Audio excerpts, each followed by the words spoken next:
ปลาดุกอุจักแมนปรากฏโอ้แต้มแรกปลากดพี่น้อง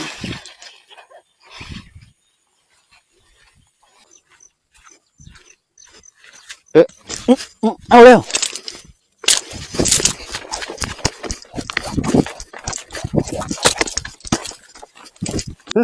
เขามีฟองไว้ดิมุบเมล่านี่แหละตัวเล็กแห้งมันเนี่ยนี่ยุบปลาเสื่อมไ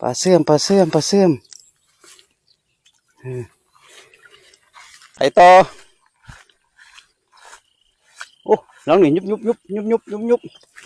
ยุบไปยังบ้าปลาเสื่อมอีกแล้วอาการแบบนี้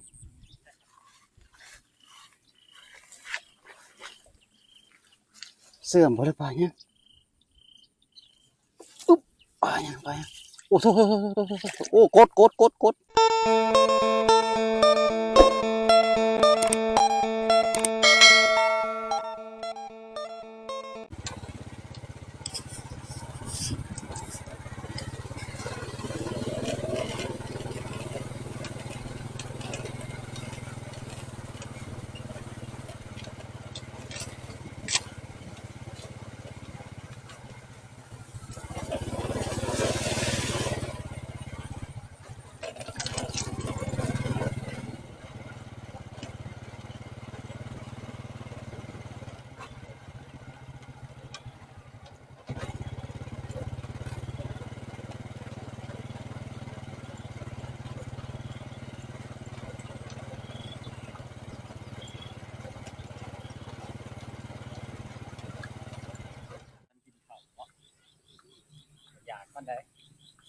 สบายดีพี่น้องสุกคนพาพี่น้องออกไม้ปักเบ็ดปลาคอได้หมดเลยได้มา2 คนหมดนี่บริทีมงานบริมานำมาแต่2 คนหมดนี่ก็บอกกดทีมงานเก่าทีมงานลงทงหาปลาเดี๋ยวมาแต่2 คนหมดนี่2 คนเป็นทีม2 คนก็ยังเป็นทีมอยู่อีก3-4 คนบริมานำสภาพไม้เฮากับบ่สิใส่ตามป่วยเป็นห้องกันแต่ก็มีตามหน้าในเบื้องพุ่นจะมีบอนใส่เนาะแต่ว่าแถวนี้บ่มีน้ำเปิดไม้ใหม่มื้อนี้แต่ละปีบ่เคยมาแถวนี้จักเทื่อปีนี้มาลองเบิ่ง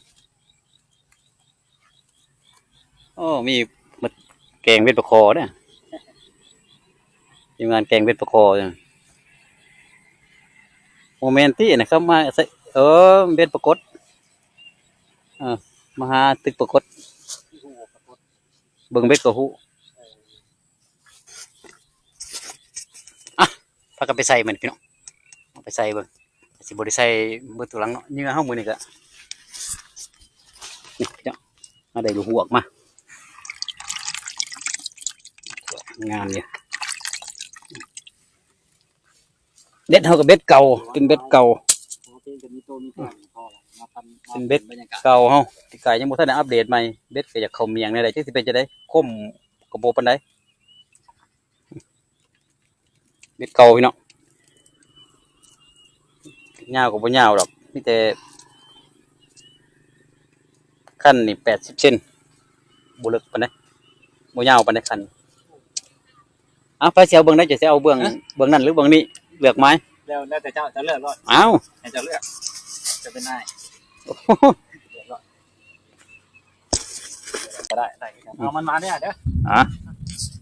มันมากันเพิ่นเอาเบิ่งนั้นใส่กันแน่ฮะ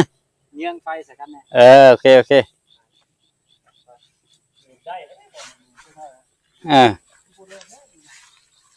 เริ่มที่พี่แล้วโอ้ยเขาขวมไปขวมมาอยู่เขาสิเริ่มที่พี่แหละ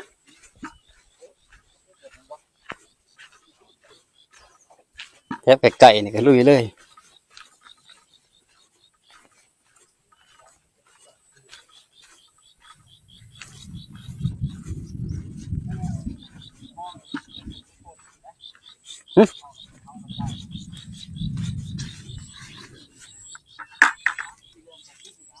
อืม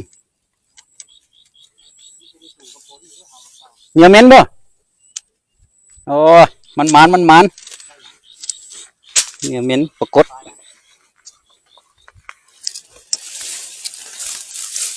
มันสิได้หมดหกมั้งหก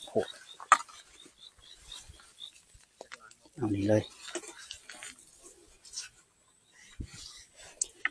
เบ็ดเก่าพี่เนาะโอ้คือยังคมอยู่แต่ว่าเงียงนี่ยังโอเคอยู่คือเก่าเนี่ยเฮาลูกหัวคือเก่าพี่เนาะคลิปเก่าๆเฮาเคยวิธีเสียบลูกหัวเนาะเฮาเสียบโคนหางโอ้ฝนสิตกเลยนี่ดูหมูฟ้านี่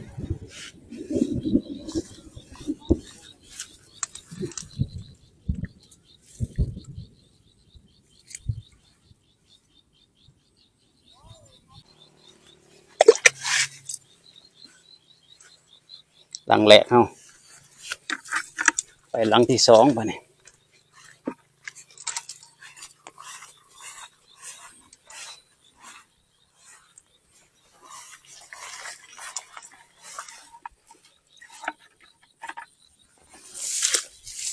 บ่เลิกปานใด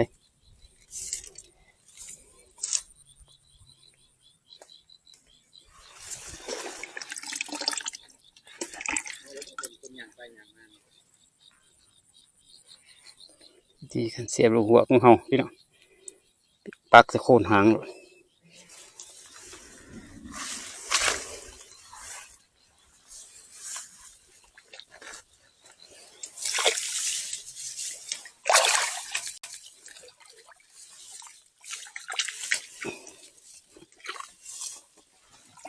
โอ้ย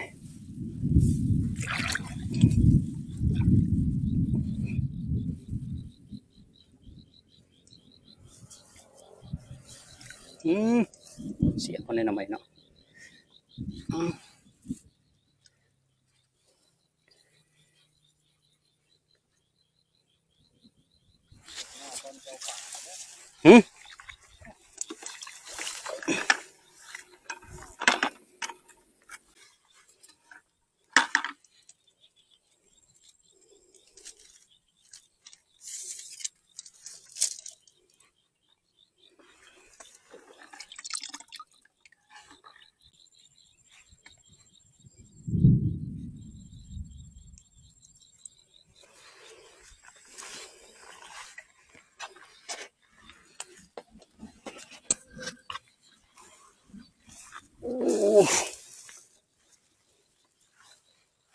ได้วางได้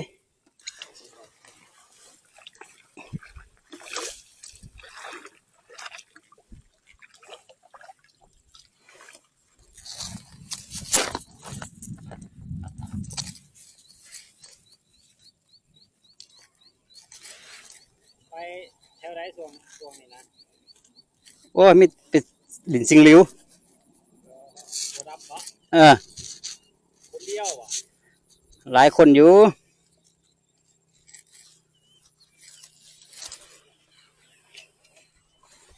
เนาะ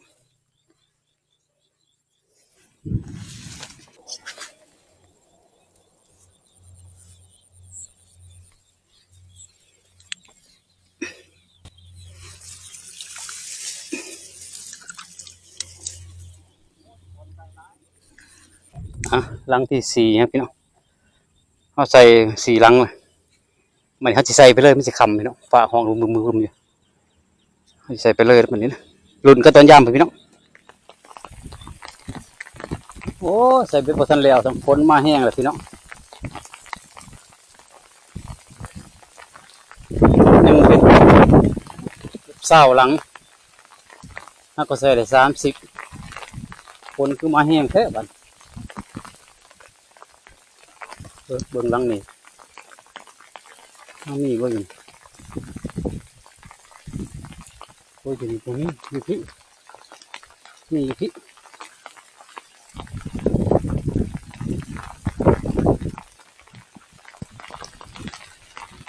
โอ้ฝนมาแห้งแท้บ้านนี้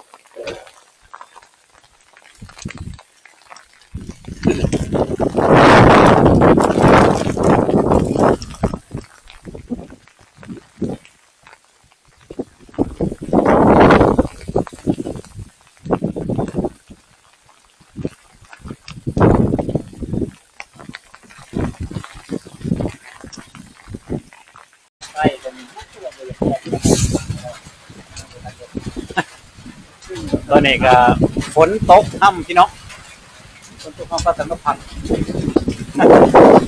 มันก็มาพักอยู่ตู่เตียงใกล้ๆฝนล่มฟ้ากับห้องของผมปานใดฝั่งแต่ว่าฝนล่มแห้งฝนแห้งไม่หรอกมันล่มมีลมห้องเลยแต่เบ็ดก็บ่แล้วซับยังเหลือ18หลังถ้าไปใส่ได้32หลังดูกันต่อสิเป็นอะไรตอนนี้นั่งพักผ่อนเตียงก่อน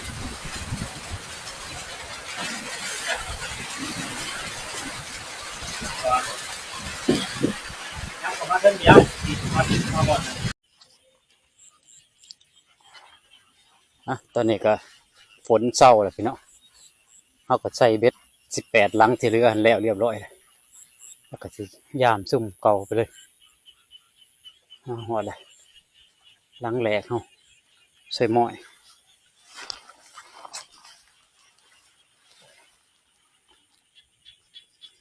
นี่ใส่หม้อยมีเงินยังอยู่บ่ล่ะโอ้เบิดเหงื่อหายเสยเหงื่อหลอนเสยไป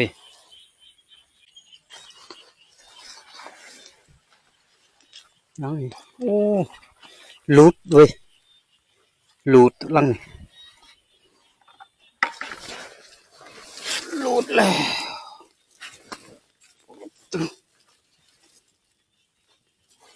มาบ่ทัน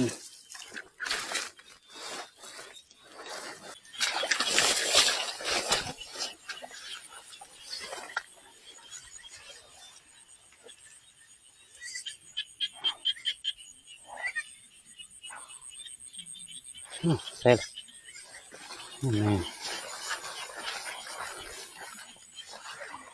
พี่อะ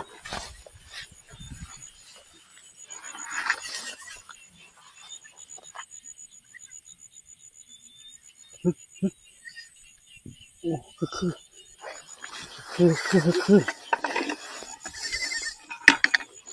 แล้วพี่น้อง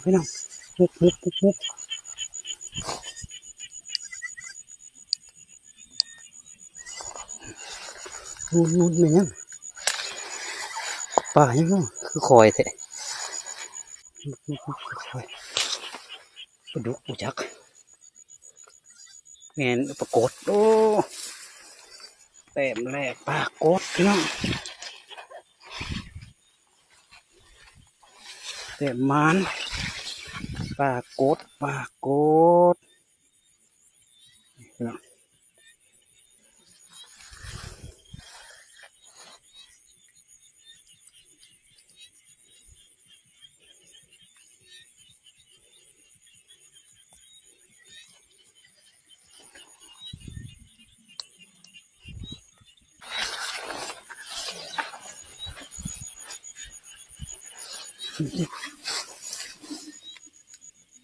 ยังคือเก่า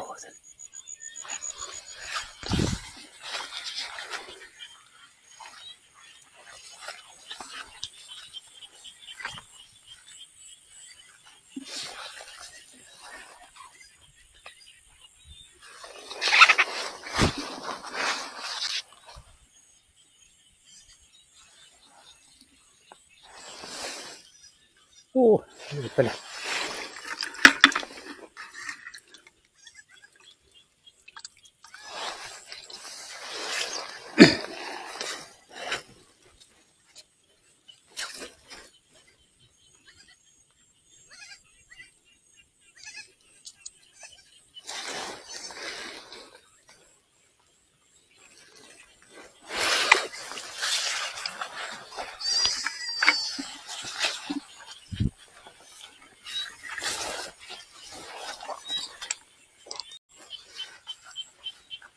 โอ้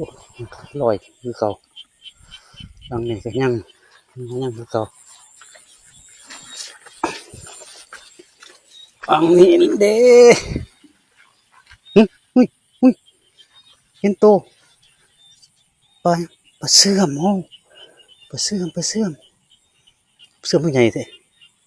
โอ้ตัวใหญ่เสื่อมใหญ่ดีเว้ยตัวนี่มันก็เสื่อมเลยปรากฏเสื่อมโอ้โอ้เสื่อมเสื่อมเสื่อม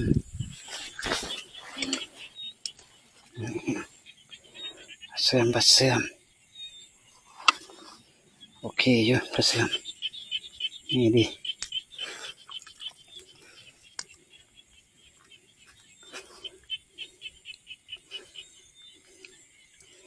แต้มที่สองพี่น้องแต้มที่สองปลาเสื่อมโอ้ใหญ่ดีเลย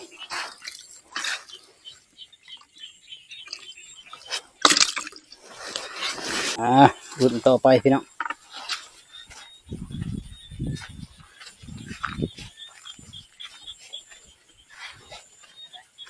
โอ้ได้สองแต้มปลาเสื่อมตัวนึงปรากฏตัวนึง30-40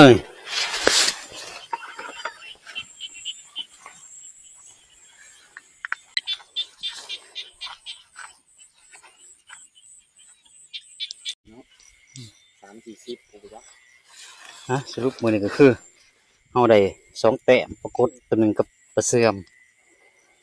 ปลาเสื่อมคงเบากดได้สามบ่ปรากฏได้สามปลาเสื่อมสองสามโอ้มีแต่ปลาเสื่อมหมดเลยสามตัวเหมือนที่ว่าไม้ไม้แหลกของปี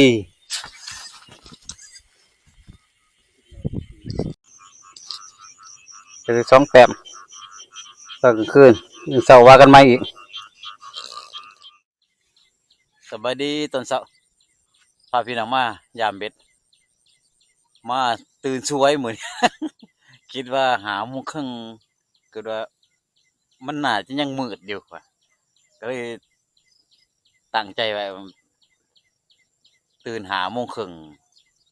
หรือ5 โมงปลายหัวเมื่อขึ้นมาอ้าวช่วยแล้วพอก็โทรหากันเลยก็หีบออกมาก็มาหอดโหอะไรอย่าหาพี่น้องไปยามกันเลยตอนเช้านี่นี่คือช่วยเลยเขามี18 หลังใส่อยู่บึงนี่หลังฝนตกแล้วเขามาใส่อยู่ในบึงเนาะใส่เรียบไปนี่ใส่อีกหมู่คนหนึ่งนี่ใส่เบื้องนั้นขี่รถมาบางทีนี่ขี่มาตามแคมมึงนี่ของเราเห็นของเราถือ2 หลังแต่ว่าเรายังยาวอยู่พูดเบื้องนั้นนี่ของเราถือของข่อยแต่คานี่นี่เวลานี่ไปนี่18 หลังยายไปหอดทางขึ้นแล้วก็อีก32 หลังอยู่ห่วยไปลุ้นกันพี่น้องหลังไหนถือเดี๋ยวก็สิทายให้พี่น้องเบิ่งหลังไหนบ่ถือแล้วก็สิทายในบ่ทายแน่ไปซะนะมันสวยแหละ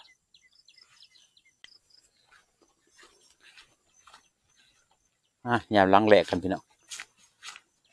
บ่มีหยังว่าเหงื่อก็ยังคือเก่ายังติ่งอยู่โอ้ร้อนมีแนวไปกินห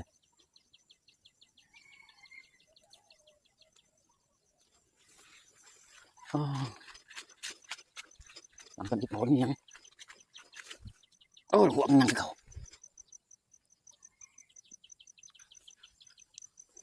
คำเลิก8 โมงแล้วใส่ทีใส่ไปเลยเพื่อน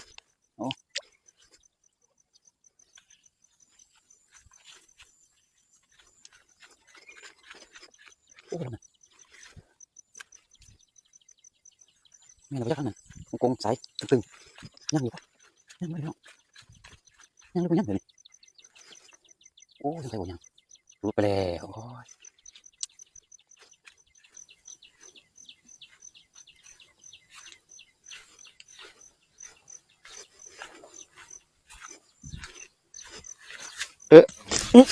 เอาเร็ว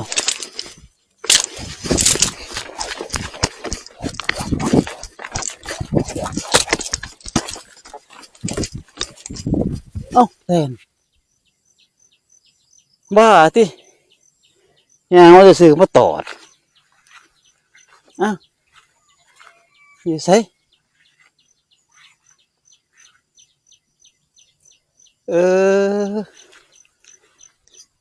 เซเบสอยู่ข้างเพื่อน แต่นไหลต่อพี่น้องโอ้ยใส่นี่ไหมแม่หนึ่ง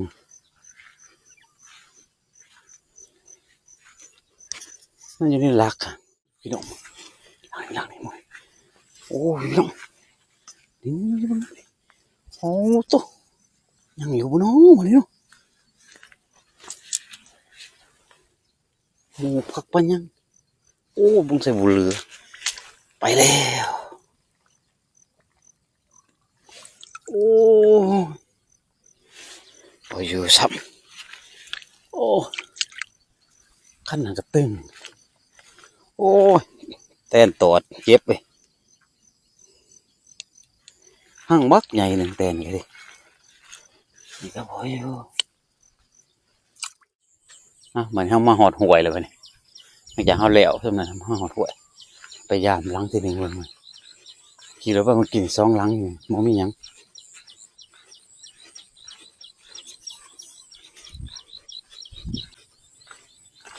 นี่หวยสองล้างผ่านไปมองมียังเมื่อคืนนี่ได้สองแต้มไปอยู่หวยอยู่บึงบ่ได้จักแต้มเอาเวิร์กมาลุ้นต้นเสานี่สิไปจะได้อยู่หวยกดประเสื่อมมีอยู่บ่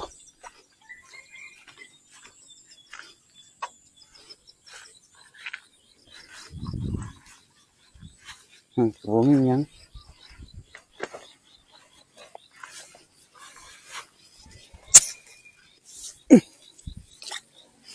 มีแต่เหงื่อหลอนไป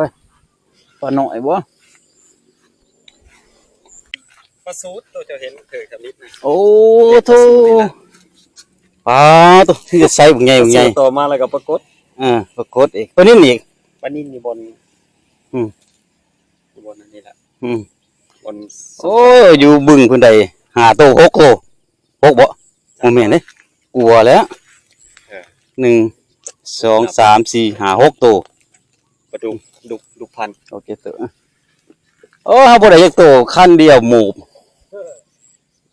ถึกแต้นตอดอีกอยู่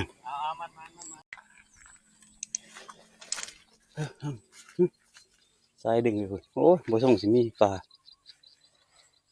ดึงธรรมดาคือบ่เห็นหมุกมันมีเอียงโอ้ยมึนโอ้ยปลาเตยน้ำเตยโอ้ยบ่อยู่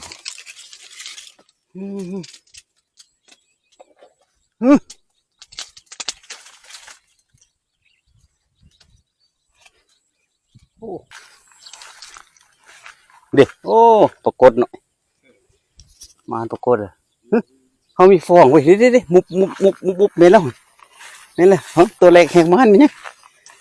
นี่ยุบปลาเสื่อม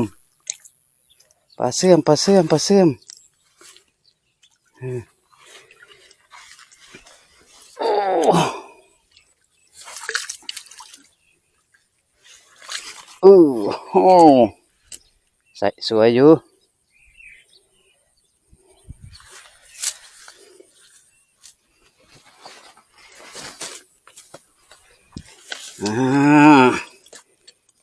แหลกมาแล้วมัน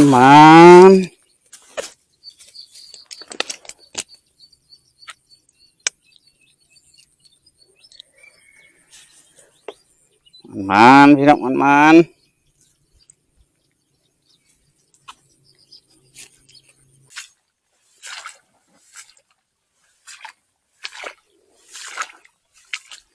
้างนี่ดิล้างนี่ก็โอ้สายเกี่ยวอยู่ขั้นนี่คือเขารูด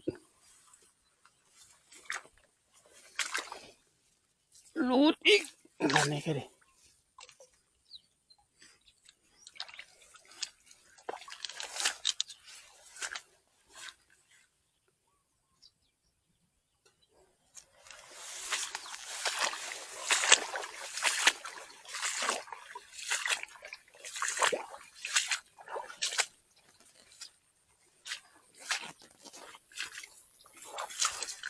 โอ้ปลาน้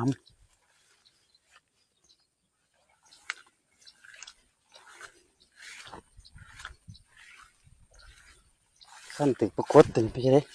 ก็คือนี่ตึกประกดเสามาบ่มีอย่างเนาะขี่กระเดือนมาล่อกันนะ เวลาเสียเงี้ยขี่เดือนบ่ไปต่อโอ้น้องนี่ยุบไปยังบ้า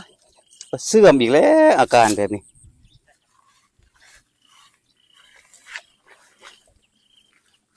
เสื่อมพอแล้วไปยังอุ๊บไปยังโอ้โหโอ้กดใช้งามอยู่กดอ๋อใช้งามอยู่พี่น้อง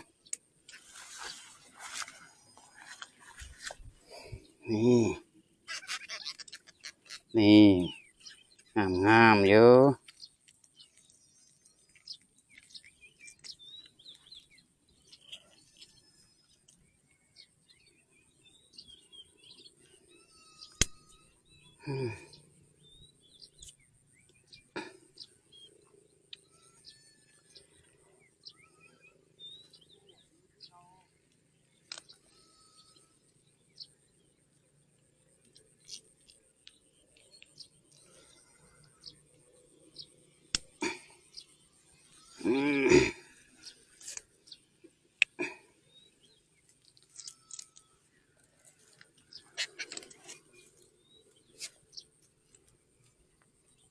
มัน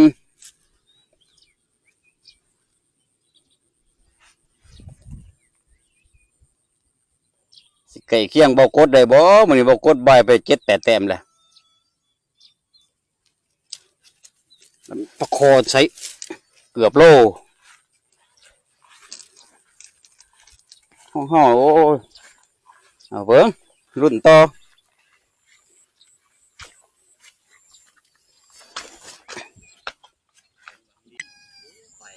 โอ้ดูดไปละมันอ่อนเล็ดอ่อนง่ายอยู่ปลายังปรากฏบ่โตมาเสื่อม ปลาเสื่อมกระด้นล่ะมันจนอันนี้แล้วมันเพี้ยแล้วแต่มันติดมันปักบ่เฮ็ดบ่เลิก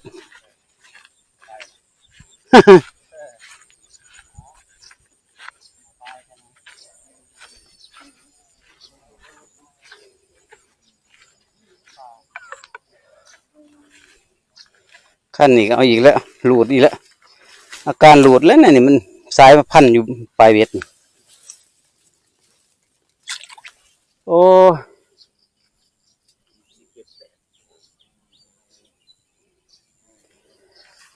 เหลืออีก2ขั้นสุดท้าย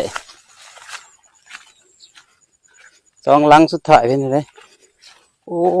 คือเดี๋ยวสิใส่นี่อยู่เบิ่งก็สิมีปลาอยู่ก็สิมีปลาคออยู่หักบ่ได้ใส่เมื่อคืนนี่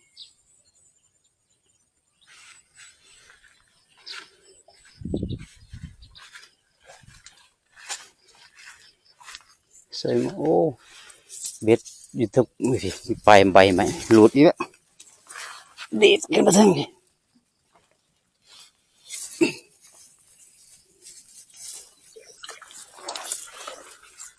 นี่ตัวหลุดแสดงว่าหมักเบ็ดเนี่ยบุรีต้องอัปเดตเบ็ดใหม่กินอยู่ปลากินอยู่แต่มันบ่อยู่หลังสุดท้ายซอยม้อย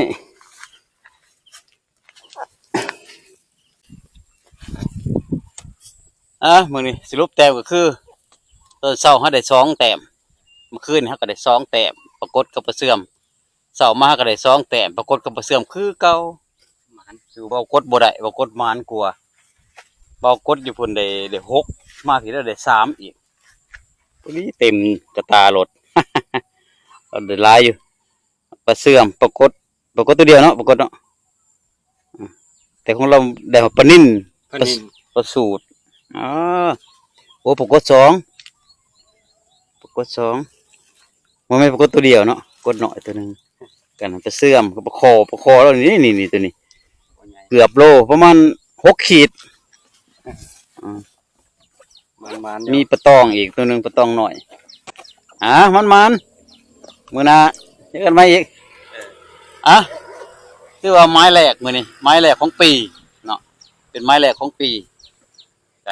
จะได้กับฝากกดไลค์กดแชร์กดติดตามเด้อพี่น้องเด้อมามือแรกยังมีมือต่อไปอีกอยู่เดี๋ยวไปเจอกันคลิปต่อไปพี่น้องโชคดีเพื่อนทุกคน